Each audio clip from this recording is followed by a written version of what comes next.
Greetings, Green Treers. So I've been thinking about the changes that we've all been experiencing that we've had to make, schooling from home, working from home, keeping distance from friends and family. I find myself, in a way, holding my breath.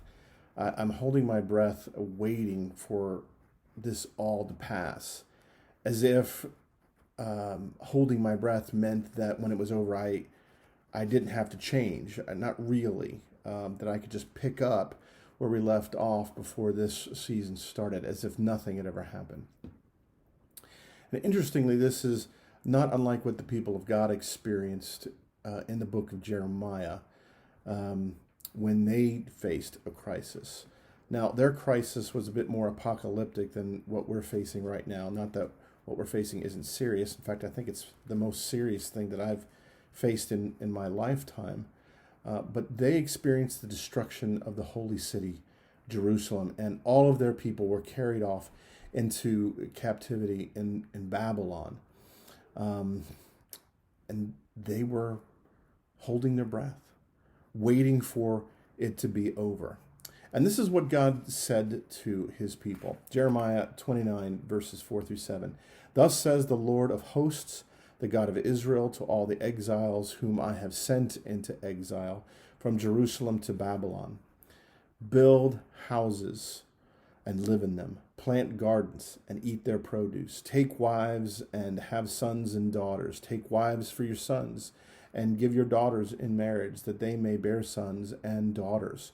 Multiply there and do not decrease, but seek the welfare of the city where I have sent you into exile, and pray to the Lord on its behalf.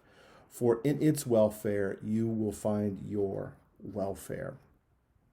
God says to people who are holding their breath, waiting for the hardship to pass, you need to settle in. You need to settle in for the long haul. Build houses, start families, make good of the place where I have sent you. And this is not what the people wanted to hear. They wanted to hear it would all be over very soon. And in fact, they had prophets telling them exactly what they wanted to hear, that God would restore Israel shortly. But the Lord tells Jeremiah, don't listen to these prophets. I have not sent them. They're telling lies in my name.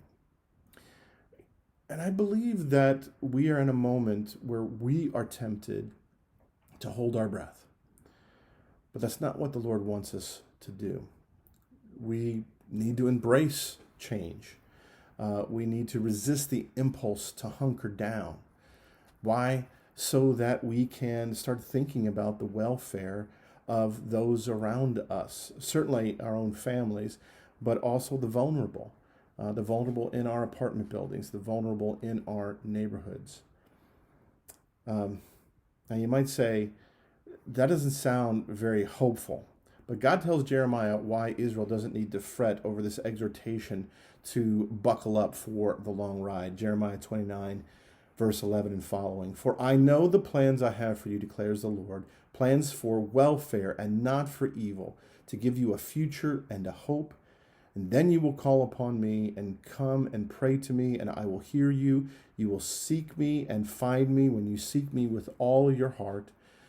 I will be found by you, declares the Lord. Now, I don't know how long this season is going to last. Since China seems to be recovering, I'm thinking this intense period will last 8, maybe 12 weeks. But if it's longer, it's going to be all right. Because I know that the sovereign Lord intends the good of his people and the good of this world. So we can live in hope. We can live in hope in this very strange kind of exile and follow God's encouragement to seek the welfare of the people around us.